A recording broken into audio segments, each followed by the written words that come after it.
감사는 곧 믿음입니다 라는 제목으로 함께 은혜 나누기를 원합니다. 오늘은 아시다시피 오늘 추수감사절입니다.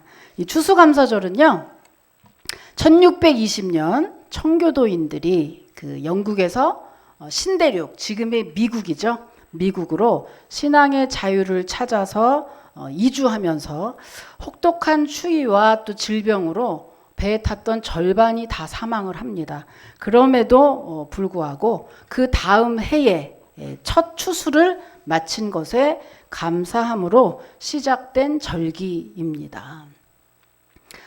그러니까 추수감사절의 진정한 의미는 성도는 최악의 상황에서도 감사를 잊지 않아야 된다고 하는 것이죠. 그런데 사실 우리 여기 계신 분들만 해도 사실 이것을 모르는 분은 아무도 없어요. 왜냐하면 매년 감사절마다 항상 기뻐하라 범사에 감사하라고 하는 그 감사에 대한 말씀을 매년 듣기 때문입니다. 그럼에도 불구하고 우리는 그렇게 감사해야 된다, 최악에서도 감사해야 된다, 늘 감사해야 된다, 범사에 감사해야 된다라는 것을 정말 귀가 따갑게 들으면서도 실제로는 굉장히 감사에 인색한 것을 어쩔 수 없는 그런 고백입니다. 그죠? 그러면 우리는 왜 그러는 걸까요? 다른 거는 그래도 가르치면 조금 그래도 되는 듯 하지 않습니까? 예배도 기도도 뭐 봉사도. 근데 유독 감사만큼은 정말 가르치고 또 가르쳐도 우리들이 그것만큼 잘 되지 않아요. 이렇게 우러나서 잘 감사가 되지 않습니다. 왜 그럴까요? 왜 그러냐 하면 두 가지의 이유가 있죠. 첫 번째는 감사는 이러이러해야 된다라고 하는 내 생각 때문입니다. 우리들이 이제 주로 어떤 때 감사한다 그러죠? 감사는 주로 뭔가가 없는 것이 생겼다든지 모자란 게 채워졌다든지 뭐 일이 뭐 잘 됐다든지 형통했다든지 이렇게 해서 주로 우리가 감사는 뭔가 소유물이 늘었거나 아니면 뭐가 잘 되거나 형통해야 감사한다라고 이렇게 생각을 하고 있죠. 그러니까 내 기준에 도달되지 않으면 감사할 게 없는 거죠. 근데 성경은 그렇게 감사하지 말라고 하죠. 주님이 원하시는 감사는 그렇게 소유물이 늘었을 때에 내가 원하는 대로 됐을 때 그때 그렇게 감사라고 이야기하지 않죠. 자, 두 번째는 왜 우리가 감사에 인색하게 됐냐 하면 감사하면 하나님이 더 큰 감사를 주신다는 그 하나님의 말씀을 믿지 않기 때문입니다. 사실은 하나님의 말씀을 실제적으로 진짜로 믿지 않기 때문에 감사라고 그렇게 얘기해도 감사가 안 되는 거죠. 스펠전 목사님의 그 명언 있죠. 유명한 설교 중에 나온 명언이 있습니다. 촛불 보고 감사하는 사람에게는 하나님이 별빛을 주시고 별빛에 감사하는 자에게는 달빛을 주시고 달빛에 감사하면 햇빛을 주시고 햇빛에 감사하면 하나님이 천국의 빛을 주신다고 약속하셨거든요. 그러니까 성경의 전체를 보면요, 예수님이 오병이어의 기적을 봐도 그렇습니다. 물고기 2마리 보리떡 5개를 가지고 맨 처음에 예수님이 오병이어의 기적을 나타낼 때 가장 먼저 예수님이 뭘 하셨냐 하면 축사를 하셨거든요. 축사는 곧 감사기도예요. 그러니까 뭐죠? 아직 오병이어의 기적이 나타나지 않았어요. 기적이 나타나지 않았음에도 미리 주실 것에 감사했을 때 오병이어의 기적이 나타났습니다. 그만큼 여러분 감사는 더 큰 감사를 불러오는 축복의 통로입니다. 왜 그럴까요? 왜 감사를 하면 더 큰 감사가 왜 오는 걸까요? 그게 무슨 공식일까요? 왜 그러냐 하면 감사는 곧 믿음이기 때문입니다. 이거는 사회에서 세상에서 서로 좋은 거 줬을 때 감사해라는 얘기를 지금 하고 있는 게 아니라 세상에서는 당연히 뭘 줬을 때 자기에게 유익이 있을 때 감사하죠. 근데 지금 우리 성도는 지금 세상에서 세상 사람들과의 관계 속에서 감사를 얘기하는 게 아니라 주님한테 감사를 얘기하는 거잖아요. 그 주님한테 감사는 그 주님이 굳이 뭔가를 지금 당장 유익이 있게 나에게 뭔가 확 눈에 띄게 뭘 확 주지 않아도 감사하라는 거죠. 근데 그게 어려운 거죠, 우리는. 그런데 성경에서는 그렇게 하라는 거죠. 왜냐하면 감사는 곧 믿음이기 때문이에요. 다른 말로 하면 어떤 믿음이 제일 좋은 믿음이에요? 믿음의 최고로 성숙한 믿음은 어떤 믿음이래요? 감사하는 믿음이라고 하잖아요. 감사 신앙을 최고의 성숙한 믿음의 사람이라고 합니다. 그래서 여러분, 감사와 믿음은 서로 비례하죠. 감사를 많이 하는 사람을 딱 보면 여전히 역시 믿음이 좋다, 믿음이 크다 라고 하는 거예요.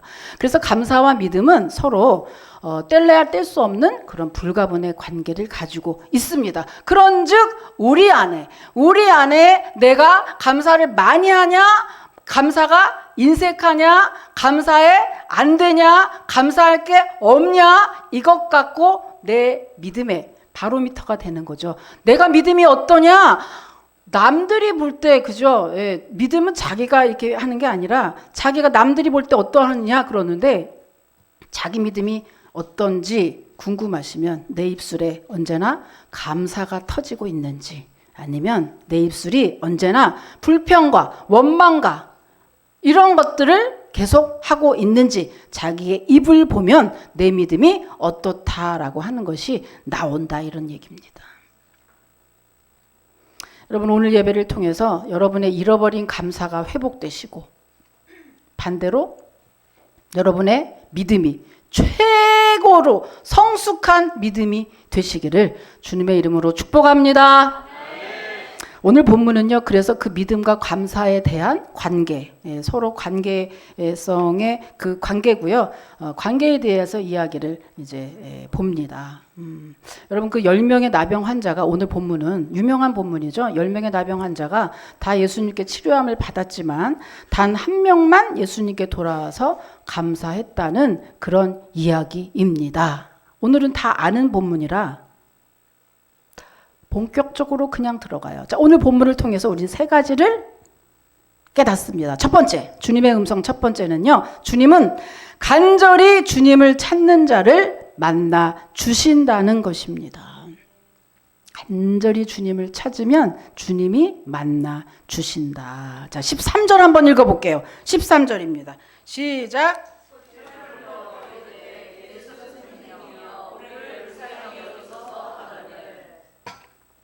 예수 선생이여 우리를 불쌍히 여기소서 하거늘, 그랬어요.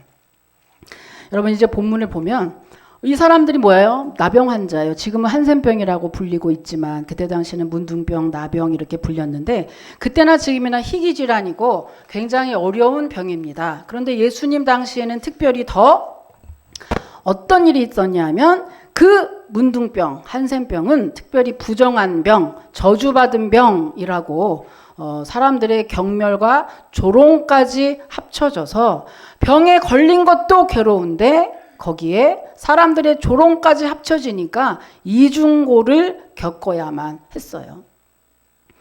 그러니까 이들은 그래서 그냥 자기 가족이라도 그냥 자기 그 평범한 보통의 가족들과 살 수 없었고요. 따로 이렇게 격리돼서 살아야만 했습니다. 격리돼가지고 살면서 그냥 이렇게 지나가다가, 예를 들면 그냥 일반 사람들을 만나게 되면 이들이 전염성이 있기 때문에 표시를 해줘야 돼요. 어떻게 표시해요? 머리를 풀고 옷을 찢고 윗입술을 가리고 부정하다 부정하다 이렇게 외쳐서 그들이 나를 알아보거나 그들이 나를 부딪히지 않도록 표시를 해줘야 됩니다. 근데 그 표시가 제대로 안 됐거나 이 사람이 그거를 잘 외치지 않았거나, 또한 만약에 어떻게 해서 그를 닫게 된다면 그 즉시로 돌을 쳐서 죽여도 무방했던 사람들이에요. 그러니까 그들의 삶이 어땠겠어요? 살아있지만 죽은 것과 진배 없는 그런 삶이었겠죠. 오늘 본문에도 그 10명의 문둥병자 환자들이 10명이 사람들과 격리된 채 자기들끼리 살고 있었어요. 어느 마을에서 자기들끼리 살고 있었습니다. 이들이 어때요? 고독감과 공허함과 그죠? 절망, 안 좋은 것들은 다 들어갔겠죠. 무슨 삶의 소망이 있겠습니까? 아니면 무슨 목표가 있겠습니까? 뭐가 있겠습니까?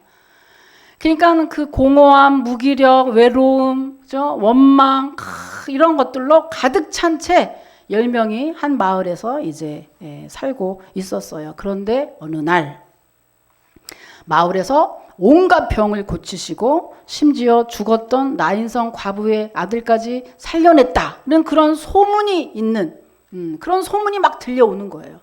그러니까 그 소문이 바로 누구 소문이에요? 예수님의 소문이죠. 그 소문을 들으면서 10명의 환자들이 점점 희망이 생기기 시작해요. 신랄 같은 희망이 생기기 시작해요. 나도 그 예수를 만나기만 하면 나에게도 좋은 일이 있지 않을까? 내 병도 고칠 수 있지 않을까? 그분을 만날 수만 있으면 얼마나 좋을까 하는 신랄 같은 희망이 생기면서 이 10명이 여기 써있진 않지만 10명이 이 뒤에 문맥을 보면 간절히 찾고 찾으면서 어때요? 기도하면서 그 주님을 만나기를 간절히 소망했죠. 그런데 사실은 여기까지밖에 그들은 할 수가 없어요. 그들은 부정한 자이기 때문에 그들이 무슨 자기가 사모한다 그래서 예수님을 찾아갈 수도 없고 만날 수도 없는 그런 상황입니다. 그래서 정말 마음만 믿음만 가지고 이제 있는 그런, 그래서 간절히 주님을 찾는 그들에게 어떤 일이 일어났느냐. 자, 11절 12절 한번 볼게요. 11절 12절입니다. 읽으세요. 시작.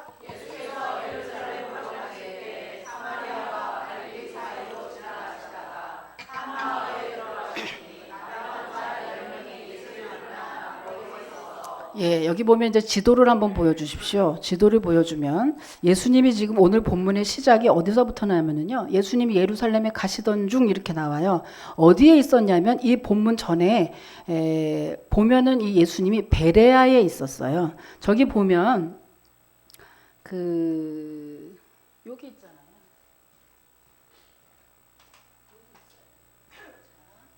베레아가 여기 있어요. 여기서 예루살렘을 가야 돼요. 여기서 여기로 가요. 자, 베레아에서 예루살렘으로 가려면 그냥 요단강만 싹 건너면 됩니다. 그런데 오늘 본문의 12절에 보면 뭐라고 써 있죠? 거기 보면 11절에 보면 사마리아와 갈릴리 사이로 지나가시다가, 자, 사마리아가 여기 있어요. 그죠? 그 사마리아 갈릴리가 어디냐? 갈릴리가 여기 있어요. 봐봐요. 그러면 사마리아 갈릴리 한 마을로, 자, 베레아에서 이렇게 가시면 되는데 올라가서 이 사이로 들어갔다. 이 사이로 들어갔다. 이게 무슨 말이에요? 예수님이 굳이 돌아가셨다. 왜? 예수님이 10명의 문둥병자를 만나러 굳이 돌아가셨다고 하는 겁니다. 왜요? 10명의 그 환자들이 간절히 찾고 또 찾고, 내가 누구신지는 모르지만 그 역사, 그 능력, 그 기적이 일어난 그 예수 만나고 싶습니다. 그리고 간절히 찾고 찾았더니 예수님이 드디어 예수님은요, 부정한 병으로 묶여 있었던 그들이 마음은 원이로되 올 수 없잖아요. 그죠? 어떤 몸의 한계를 가지고 올 수 없는 그 상황에서 예수님이 직접 그들을 만나러 찾아가신 것입니다. 여러분, 할렐루야. 오늘 간절하게 주님을 찾고 또 찾으면 주님이 여러분을 만나 주신다는 사실이에요. 우리가 소망이 있는 이유는 뭐냐면, 여러분, 10명의 이 나병 환자, 문둥병자가 주님을 만나기 위해서 한 게 하나 더 없다는 얘기예요. 주님을 만나기 위해서 이들이 뭘 했나요? 예루살렘 성전을 쫓아가서 기도를 하고 예배를 드렸나요? 아니면 기도처에 가서 작정 기도를 했나요? 아니면 남에게 뭐 봉사하고 헌신했나요? 그걸 할 수 없잖아요. 이들이 할 수 있는 것은 오로지 남을 만나지 않는 거예요. 그러면은 예수님은 왜 이들을 만나셨을까? 왜 찾아오셨을까요? 그들의 간절한 믿음 때문이죠. 아주 간절한. 그리고 여러분, 간절한 믿음 때문이에요. 그런데 여기에 또 주목할 것은 뭐냐? 이들의 믿음이 그러면 굉장히 좋은 믿음이었겠느냐? 아니요. 13절에 보면 아까 예수 선생이시여 이러고 불렀잖아요. 예수 선생이시여. 이 선생이라는 이 말에는요, 내가 무슨 말을 하시든지 복종하겠습니다라는 그런 의미가 포함되어 있어요. 그런데 그렇게 복종을 하겠습니다라고 의미가 포함이 되어 있지만 그 말이 예수가 그리스도십니다. 예수는 우리의 구세주십니다. 이 말은 곧 아니에요. 이렇게 고백하고 있는 건 아니에요. 그러니까 쉽게 말하면 그냥 치료함을 받기 위해서 그냥 내가 너무너무 죽게 생기고 간절하니까 정말 예수가 누군지 정확히 몰라. 그런데도 그 예수를 만나면 내가 살리라고 하는 간절함, 그러한 온전하지 못한 신앙이에요. 그러나 간절함이 있을 때 그 주님이 그들을 찾아오셔서 만나 주셨다는 사실입니다, 여러분. 그것이 우리에게 얼마나 소망적인지요. 여러분, 교회를 처음 왔을 때 믿음이 온 사람이 몇 명이나 있겠어요? 대부분 다 자기 문제 해결 안 받고 대부분 다 복을 받으려고 옵니다. 무슨 예수가 그리스도시고 뭐 그분은 뭐 언제 태어나시고 성육신 되셔서 몰라. 그거 몰라. 그런데 어때요? 하나님 이번에 이것만 들어주시면 간절함으로. 근데 여러분 여기서 놀라운 것은 그 주님이 그들의 믿음이 온전치 않아요. 그러나 간절하게 그들을 찾을 때 주님이 거기에 반응하셔서 그렇게 돌아서까지 이 마을에 오셨다는 사실입니다, 여러분. 그런즉 우리에게 필요한 것은 뭘까요? 오직 믿음입니다. 오직 믿음이다. 오직 간절함이에요, 여러분. 간절하게 찾고 또 찾을 때, 그죠? 주님이 함께 하시고, 정말 이 히브리서 11장 6절에 보면은요, 우리들은 이제 가끔 그렇게 해요. 주님을 알고 이러면 주님을 어떻게 하면 기쁘시게 드릴까? 내가 돈을 많이 내면 기쁘실까? 아니면 봉사를 많이 하면 기쁘실까? 물론 돈 내고 봉사하는 거 좋은 일이죠. 그런데 그 속내 속에 과연 무엇으로 그걸 하느냐? 이게 정말 중요한데, 이 10명의 환자는 눈으로 볼 때에 주님을 기쁘시게 할 만한 것을 전혀 없었어요. 그럼에도 불구하고 그들이 간절하게 예수님을 믿는 그 믿음 하나 볼 때, 그죠? 그럴 때 우리들이 볼 때는 그게 하찮아 보일지 모르지만 주님은 그것을 가장 기뻐하셨다. 왜냐하면 믿음이 없이는 기쁘시게 할 수 없다라고 했기 때문이죠. 히브리서 11장 6절 한번 읽어볼게요. 예, 읽어보십시오. 시작.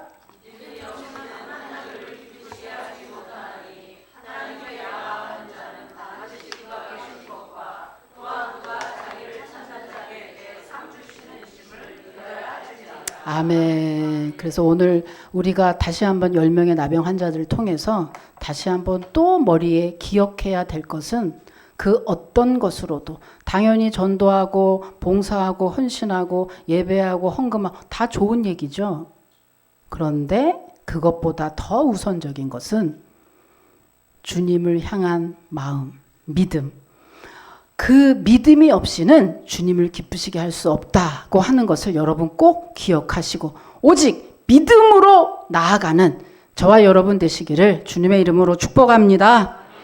자, 그렇게 해서 두 번째는요. 그럼 우리가 뭘 깨달아요? 자, 첫 번째는 간절히 찾으면 온전한 믿음이 아니어도 믿음이 그렇게 크고 좋지 않아도 주님을 정말 감동시키는구나. 주님을 정말 찾아오시는구나. 그래요. 자, 두 번째는 그럼 뭐예요? 성장하는 믿음을 기뻐하신다고 하는 겁니다. 주님이 성장하는 믿음을 기뻐하신다. 자, 여러분 14절 한번 또 읽어볼게요. 14절 시작.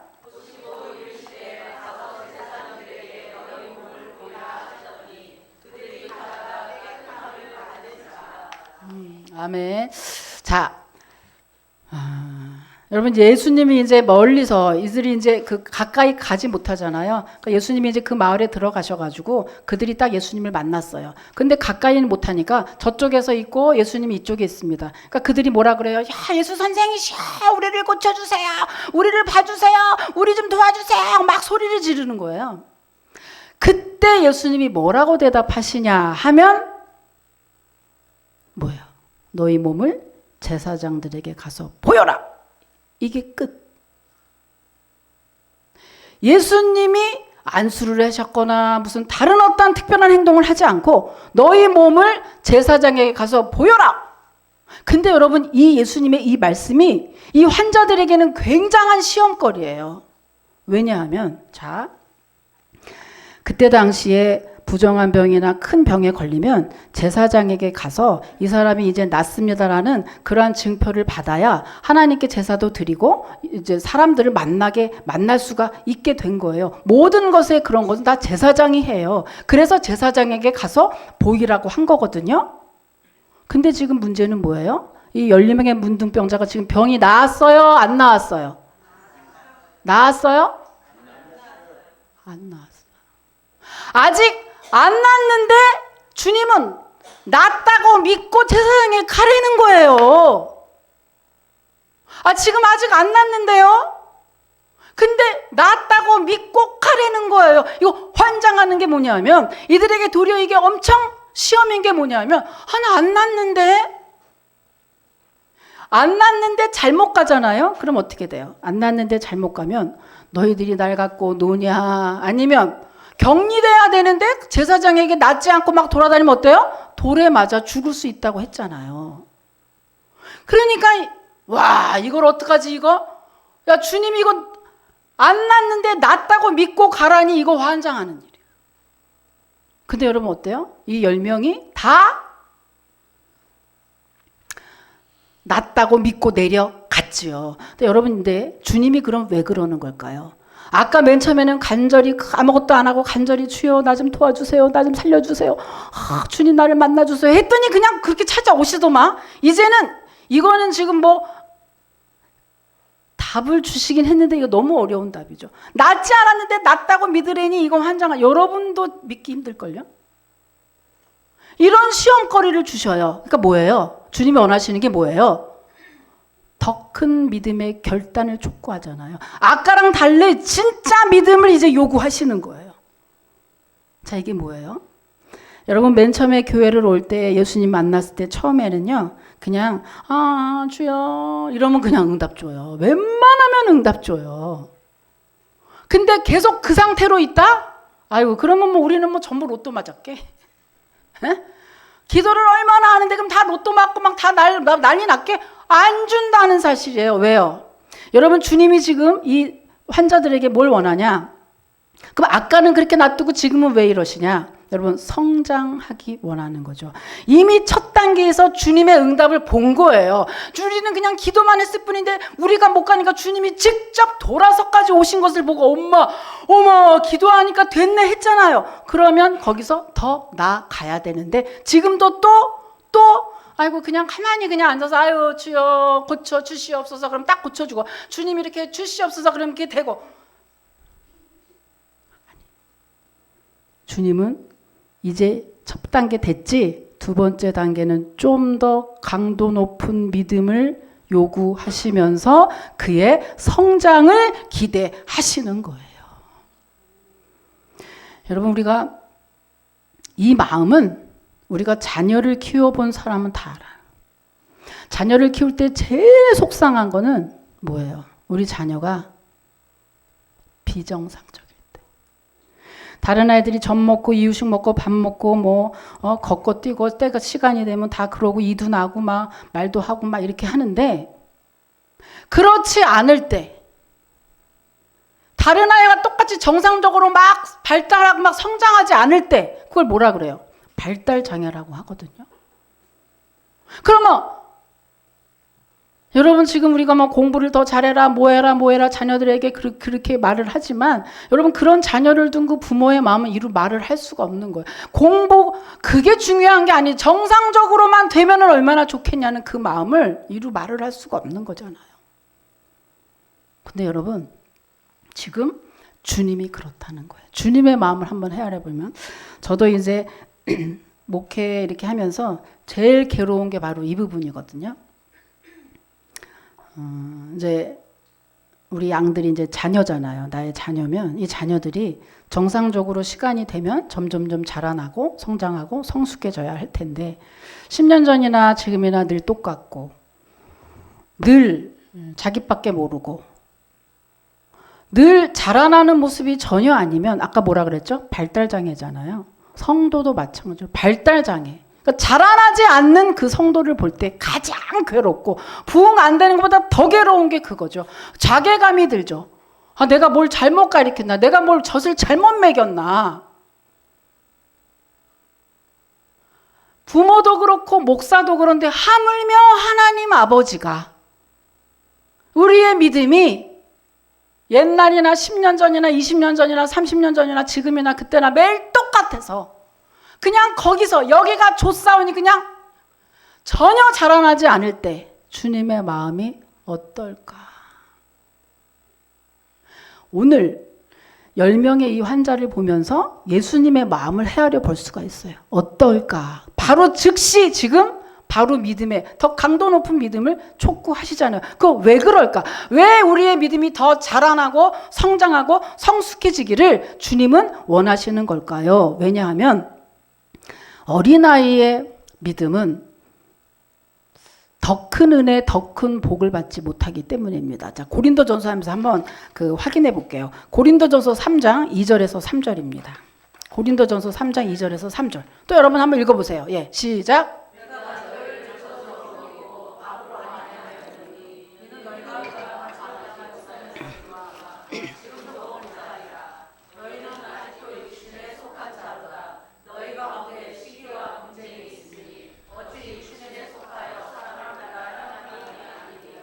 아멘. 자, 이게 무슨 말이에요?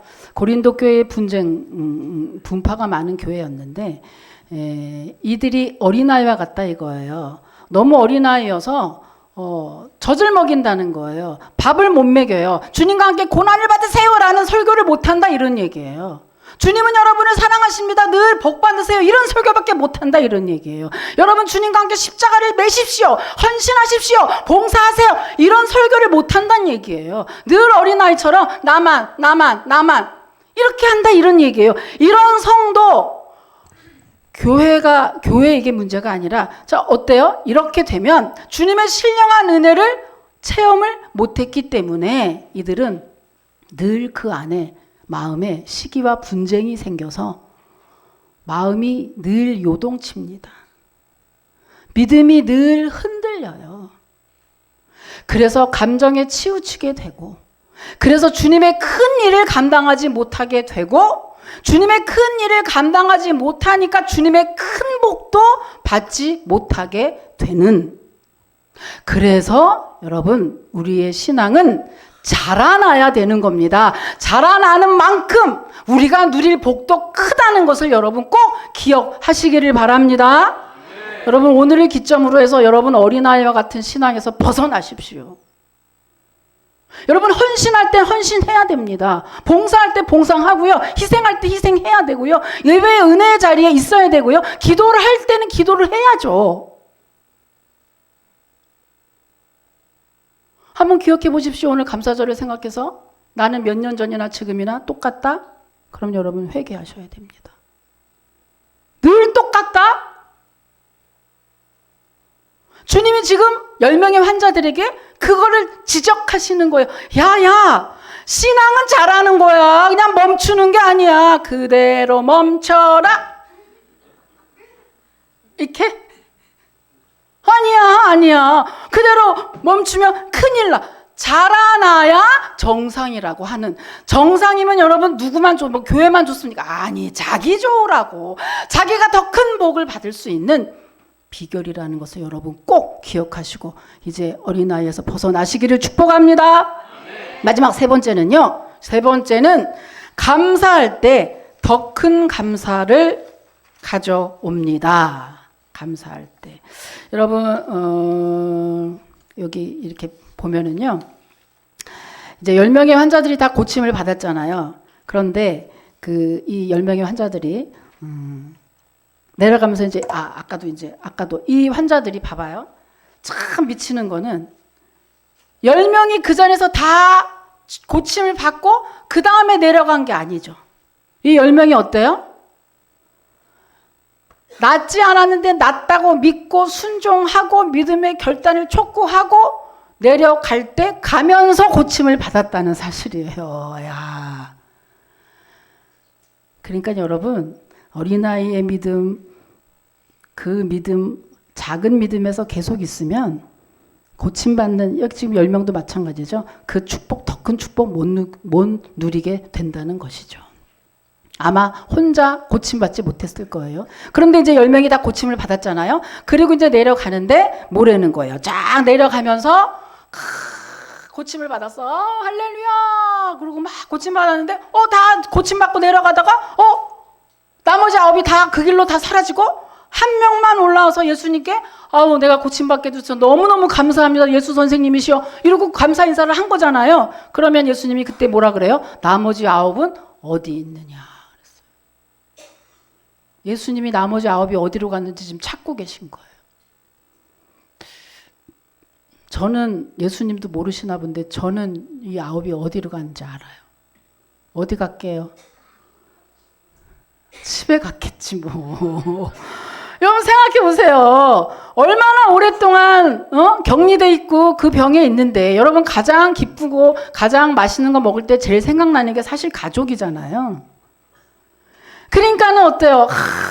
이 병에서 고침을 받고 노인을 받았으니 할렐루야. 너무너무 기쁜 소식 부인에게 전해야지, 남편에게 전해야지.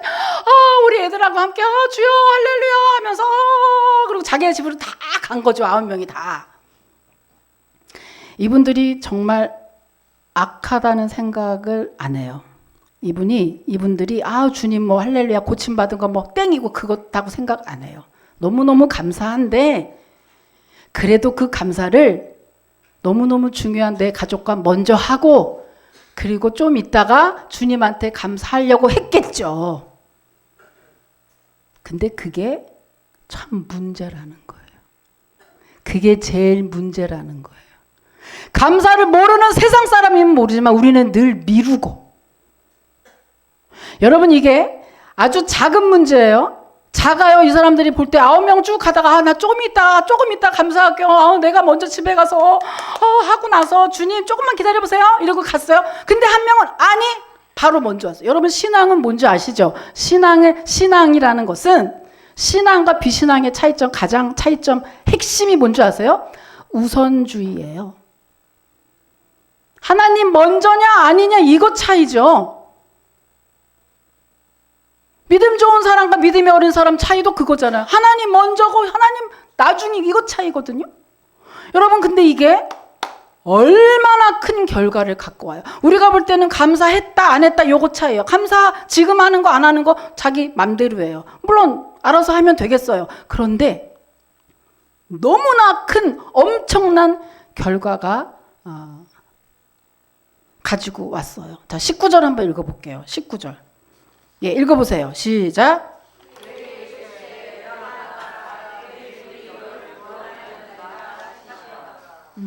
뭐예요? 그죠? 자, 10명이 다 치료함을 받았지만 단 한 명만 영혼의 구원함까지 얻었어요.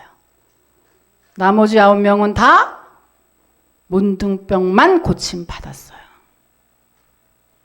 뭐 때문에? 감사를 했느냐? 안 했느냐? 이거 하나가 엄청난 결과를 초래했다는 사실입니다. 여러분, 감사는 곧 믿음입니다, 여러분. 꼭 믿으시길 축복해요. 미루지 마시기를 축복합니다. 엄청난 결과. 그럼에도 오늘 이 시간에도 또 그래도 내가 너무 힘들어서 하나님 감사는 할 게 없어요. 감사가 안 나와요 라고 하시는 분 계십니까? 그분을 위해서 제가 잠깐만 읽어드리고 마치겠습니다. 우리가 조금만 생각해보면 전부 다 감사의 제목이라고 하는 것을 알려주는 좋은 책이 있는데요. 평생감사라는 책입니다. 거기에 나온 일부 너무 많은데 다 말할 수 없어서 그냥 몇 개만 읽어드릴게요. 지금 당신의 집에 전기가 들어온다면 세상에서 전기의 혜택이 없이 사는 20억이 넘는 사람들보다 감사할 이유가 있는 것이다. 당신이 하루에 1,000원 이상을 가지고 생활하고 있다면 1,000원 미만으로 살고 있는 12억의 사람들보다 감사할 이유가 있는 사람이다. 오늘 아침 일어났을 때 당신의 몸이 건강하다면 당신은 이번 주를 넘기지 못하게 될 100만 명의 환자들보다 감사할 이유가 있는 사람이다. 당신의 냉장고에 음식이 있고 당신의 몸에 옷을 걸치고 있거나 걸쳤으니까 여기 있는 거 아니에요. 잠을 잘 수 있는 집이 있다면 이 세상 75%의 사람들보다 더 감사할 이유가 있는 것이다. 마지막으로 지금 이 글을 읽고 당신이 축복받은 존재란 사실을 알게 된다면 글을 읽을 줄 모르는 20억의 사람들보다 더 감사할 이유가 있는 사람이다. 너무 많은데 제가 안 읽어드렸어요. 여러분 이 정도면 어때요? 여러분 감사할 사람들이죠? 저랑 같이 한번 해볼까요? 주님 감사합니다. 주님 감사합니다. 정말 마음껏 감사합니다. 그래도 충분하시죠, 여러분? 우리는 죽어도 영생 복락을 누리니까 죽어도 좋은 사람들이에요. 뿐만 아니라 이 땅에서도 이렇게 수십억의 경쟁률을 뚫고 이 자리에 있는, 그걸 누리고 있는 사람들입니다. 신앙의 자유가 있는 대한민국에서 태어난 것도 오늘 여러분 교회에서 이렇게 예배하고 여러분 이렇게 이 추수감사 이거 보면요, 야, 예전 조금 더 큰 교회는요 이거 성도들 다 안 줘요. 우리는 다 같이 먹잖아요. 어마어마한 거예요. 어마어마. 교회가 있어서 함께 예배하고 함께 식사하고 이렇게 할 수 있다는 것도 얼마나 감사하고 정말 눈 뜨면 감사할 것뿐인데, 그죠? 말이 필요 없습니다. 나는 감사합니다. 그죠? 늘 감사하고 감사하는 일평생 여러분 다 되시기를 주님의 이름으로 축복합니다. 하나님 감사합니다. 그렇습니다.